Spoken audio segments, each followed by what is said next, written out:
December 8th, 2020. A brand new Boeing 777X is on a test flight over Washington state when the nose suddenly pitches up, then slams back down, then up again. No pilot input, no warning. Boeing's own test pilots are fighting the controls while engineers on the ground watch the data in complete silence. This was supposed to be Boeing's comeback aircraft, the plane that would prove the company could still build something great after two of their jets fell out of the sky and killed 346 people. And it was doing exactly what those jets had done, moving on its own. Here's what makes this so hard to understand. The 777X was never supposed to be a risky bet. It wasn't a revolutionary new design or some moonshot program. It was an upgrade, new wings, new engines, bigger cabin. Take the most successful wide-body jet in history, make it better, and keep printing money. That was the whole plan. Boeing's engineers had done this kind of thing before. They knew this plane inside and out. What could possibly go wrong? As it turns out, almost everything. Because today, more than 13 years after Boeing launched the program, the 777X still hasn't carried a single paying passenger. The plane that was supposed to enter service in 2020 keeps finding new ways to fall apart. And the latest problem, discovered in early 2026, could push the first delivery all the way to 2027 at the earliest. Maybe later. Boeing doesn't really know. So how does the most experienced wide-body manufacturer on the planet spend over a decade and billions of dollars upgrading its own aircraft and still not manage to finish? That's what we're going to get into. To understand what went wrong with the 777X, you need to understand just how good the original 777 actually was. Because this isn't a story about a company that was always struggling. It's a story about a company that forgot what made it great. In another setback for Boeing, the company just grounded its fleet of the 777X test plane. Boeing launched the 777 program in 1990 with a genuinely unusual approach. Instead of designing the plane in isolation and then trying to sell it, they invited airlines into the process from day one. Not focus groups, not surveys. Actual engineers from carriers like Cathay Pacific sitting in rooms with Boeing's designers, arguing over door sizes, cabin widths and cockpit layouts. It was messy and complicated, but the result was an aircraft that airlines actually wanted because they'd helped build it. And Boeing delivered. The 777 was the first commercial aircraft ever designed entirely on computer. No physical mock-up required, which cut development time dramatically. It introduced fly-by-wire controls to Boeing's wide-body lineup. Its engines, the GE90, were the most powerful commercial turbofans ever built at that point. And the whole thing went from program launch to first flight in just 4 years, with the first production aircraft delivered to United Airlines in May 1995. 5 years start to finish. That kind of speed is almost unthinkable now. Over the years that followed, the 777 became the backbone of long-haul aviation. The 777-300ER in particular was just dominant. It could carry between 350 and 400 passengers, depending on how you configured it, fly virtually any two cities on Earth non-stop, and do it at a cost per seat that made airlines genuinely happy. Some carriers started using it to replace their 747s. That's how good it was. You don't replace a 747 with something that isn't exceptional. But then in 2006, Airbus launched the A350 program. And while the smaller A350-900 didn't really threaten Boeing's position, the larger A350-1000 was aimed directly at the 777-300ER's market. Airbus positioned it as a cleaner, more modern alternative. Better fuel burn, lower maintenance costs, a newer design. For Boeing, this was a real problem that needed a real answer. The catch was that Boeing had a lot going on. The 737 MAX had just been announced in response to the A320neo. The 787 Dreamliner had finally entered service after years of delays, but was now dealing with lithium battery fires that grounded the entire fleet worldwide. The stretch 787-10 was also in development, pulling engineers in multiple directions. So rather than designing an entirely new aircraft, which would have taken a decade and cost billions more, Boeing chose to upgrade the 777. New engines, new wings. updated systems, keep the fuselage that already worked, get it into service by 2020, and shut down Airbus before they could gain traction.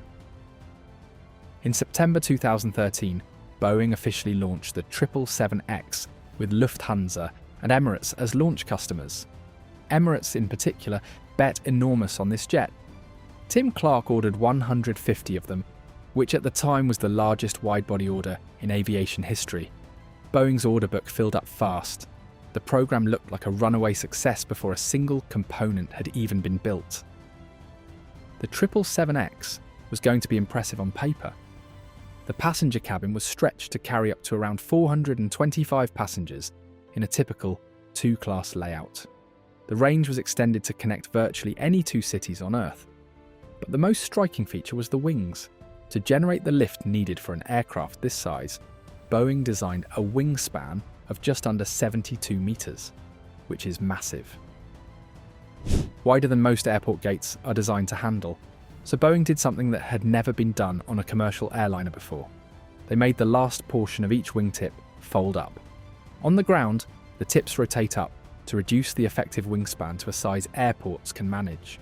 In the air, they lock into position, and the full aerodynamic surface is available. It sounds elegant, and it actually is. The engineering challenge, though, was enormous. That folding mechanism has to be light enough not to eat into the aircraft's payload capacity, strong enough to handle the aerodynamic loads during every phase of flight, and reliable enough to work correctly thousands of times over decades of service. To build wings at this scale using composite materials, Boeing constructed an entirely new manufacturing facility in Everett, Washington, at a cost of over $1 billion. Just the building, not the tooling, not the equipment, the building alone. Powering all of this were GE9X engines, the successor to the GE90 that had powered the original 777. These things are almost comically large. The diameter of each engine cowling is wider than the entire fuselage of a 737. Each one produces around 110,000 pounds of thrust, making them the most powerful commercial turbofans ever built. Boeing was betting that the combination of new composite wings and these massive engines would deliver a step change in fuel efficiency, significant enough to keep the A350-1000 from stealing the 777's market. The plan seemed straightforward enough. Boeing had built the 787's composite wings before, so they understood the technology. The fuselage was proven. The basic systems architecture was familiar. This should have been faster than starting from scratch. But what Boeing didn't account for was how many small changes would stack on top of each other and turn into something unmanageable. The first real sign of trouble came from the manufacturing side. For the fuselage sections, Boeing introduced an automated riveting system called FAUB, Fuselage Automated Upright Build, where robots would handle the hundreds of thousands of fasteners that hold an airliner's skin together. The idea was to cut labour costs, speed up production, and improve consistency. In 2015, when the system first came online, it immediately started creating problems. The robots were generating defects that workers then had to go back and fix by hand. Instead of speeding things up, the automation was slowing everything down. Boeing spent years trying to get it working. In late 2019, they gave up entirely and scrapped the system. Years of development time and a substantial chunk of money gone. Then on September 5th, 2019, a 777X fuselage ruptured during a pressurization test. Photos leaked out and went everywhere. Aviation media immediately started reporting that Boeing had a fundamental structural problem on their hands. The reality was a bit more nuanced. The failure happened at 148% of limit load during ultimate load testing, just shy of the 150% required. That's a marginal shortfall, not a design-level catastrophe, and Boeing was able to address it with structural reinforcements. But it was the kind of headline Boeing absolutely could not afford, because 3 months earlier, something far worse had already happened. On March 10, 2019, Ethiopian Airlines Flight 302 went down near Addis Ababa, killing all 157 people on board. It was the second 737 MAX crash in 5 months, and it triggered the longest and most consequential grounding in commercial aviation history. The worldwide 737 MAX fleet was grounded. Boeing faced criminal investigations. The FAA, which had been allowing Boeing's own employees to conduct much of their own safety testing, came under intense scrutiny and announced it was fundamentally changing how it certified aircraft. Instead of trusting Boeing to self-certify, the FAA would now send its own people to physically watch tests, review data and validate every critical process. For the 777X program, this change was enormous. A certification process that had been running on autopilot under the old system now required constant FAA involvement at every stage. And this newly vigilant FAA was about to get a demonstration of exactly why that oversight mattered. On December 8, 2020, during a routine flight test, a 777-9 test aircraft experienced an uncommanded pitch event. The nose pitched up and down abruptly without any input from the pilots. For an FAA that had just spent 2 years absorbing the fallout from MCAS, an automated system pushing aircraft into attitudes pilots couldn't correct, this was about as alarming as it gets. The agency immediately put the brakes on the program. In June 2021, the FAA sent Boeing a letter that was unusually blunt. The 777X was not ready for type inspection authorization, which is the milestone that allows FAA pilots to start doing their own certification test flights. Boeing had not provided a satisfactory technical explanation for the pitch event. They hadn't demonstrated that their proposed fix would actually work. Until they could do both, the FAA wasn't moving forward. And regulators in Europe and elsewhere, who had previously been content to accept FAA certification as their own, announced they would be running independent evaluations. The era of rubber stamping was over. Boeing's response made things worse. With the 737 MAX 7 and MAX 10 still tangled in their own unresolved certification problems, Boeing's leadership made the call to pull engineers off the 777X and redirect them toward fixing the MAX. The 777X program essentially went into a holding pattern while Boeing fought fires elsewhere. Months of momentum evaporated. The entry into service date, already pushed from 2020 to 2023, started sliding further. It wasn't until July 2024, 4.5 years after that first test flight, that the FAA finally granted type inspection authorization for the 777-9. Boeing's own test pilots had already been flying it for years. Now FAA pilots would take over and work through the agency's own certification checklist. If everything went smoothly, deliveries could start within months. Airlines like Emirates and Lufthansa and Qatar Airways, all of whom had restructured their entire fleet plans around this aircraft, were desperate for some good news. For about 6 weeks, it actually seemed like good news was coming. The test flights went well. The checklist was progressing. Then on August 15th, 2024, a 777-9 test aircraft landed at Kona International Airport in Hawaii after 5.5 hours of testing. The crew taxied to the ramp, shut down normally, and Boeing's ground crew began their post-flight inspection. And they found something that stopped the entire program cold. One of the engine thrust links had failed. A thrust link is a titanium structural component that connects the engine to its mounting pylon on the wing. The job it does sounds simple. Transfer the thrust force from the engine into the airframe so the plane actually moves forward. But the loads involved are not simple at all. At full power on takeoff, each GE9X produces around 110,000 pounds of thrust. That's what these components have to carry. And the loads aren't constant or predictable. If an engine fails or suddenly throttles back, the load reverses. If a bird strike causes a compressor stall, the engine can oscillate violently between full power and zero several times per second. The 777X design uses 2 thrust links per engine, mounted at different angles, so that each one can independently carry the entire load if the other fails. That redundancy is what kept the engine attached to the aircraft when the first link broke in Hawaii. Boeing grounded all 777-9 test aircrafts and began inspecting everyone. What they found was that this wasn't an isolated failure. Cracks were showing up in thrust links across the fleet. This wasn't one bad part. It was a systemic problem. And here's the part that matters most.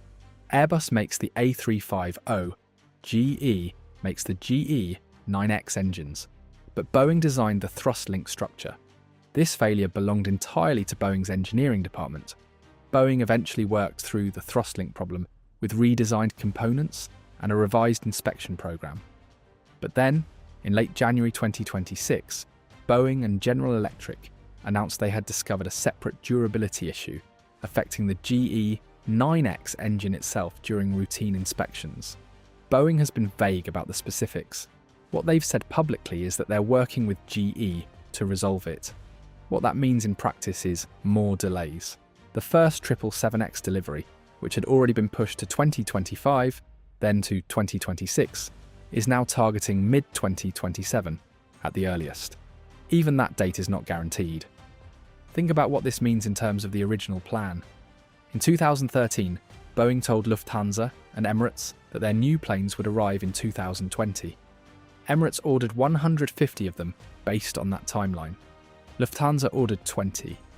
Qatar Airways, Singapore Airlines, ANA and others all structured their long-haul fleet strategies around it. 7 years of delays and counting. And the airlines waiting for this aircraft don't have great alternatives.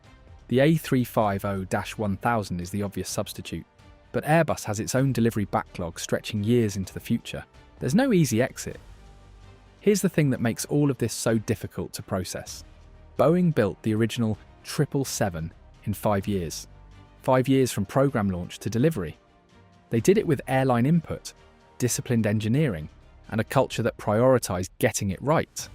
The 777X, by the most optimistic current estimate, will take 14 years. And it's an upgrade of that same plane, same fuselage, same general architecture. They weren't starting from scratch. They were improving something they already knew how to build. What changed wasn't the aircraft. What changed was Boeing. The company that built the 777 in 5 years was run by engineers who understood what it took to build aircraft safely and on schedule. The company that has spent 13 years failing to upgrade, that same aircraft has been run, for most of that time, by executives focused on financial performance, stock buybacks, and satisfying Wall Street.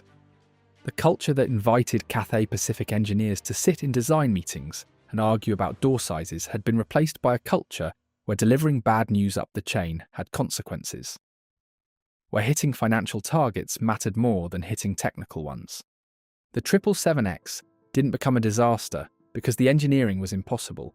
It became a disaster because the organisation around the engineering had deteriorated to the point where it couldn't execute even a familiar program without repeatedly running into the same kinds of failures, automating a process and watching it fail for 4 years before admitting it doesn't work, introducing a new wing manufacturing facility without fully accounting for the learning curve, redirecting engineers away from a program mid-certification to fight fires on another program.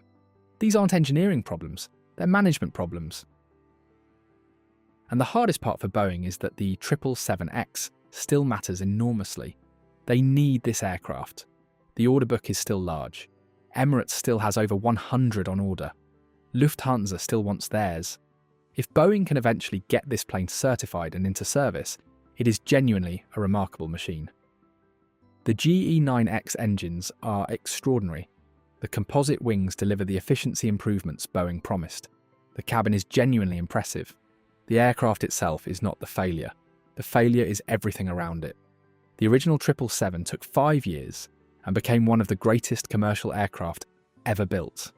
The 777X will take at minimum 14 years, cost tens of billions of dollars in program losses and airline penalties, and produce an aircraft that is, fundamentally, a better version of the thing they started with. Boeing had all the knowledge they needed. They had the blueprints, the engineers, the technology, and the customer base. What they didn't have was the discipline and the culture to put it all together without losing control of the process. What was supposed to be the easy upgrade turned into the clearest possible proof that Boeing is not the company it used to be. And until something changes at that level, the 777X won't be the last program to remind us of that.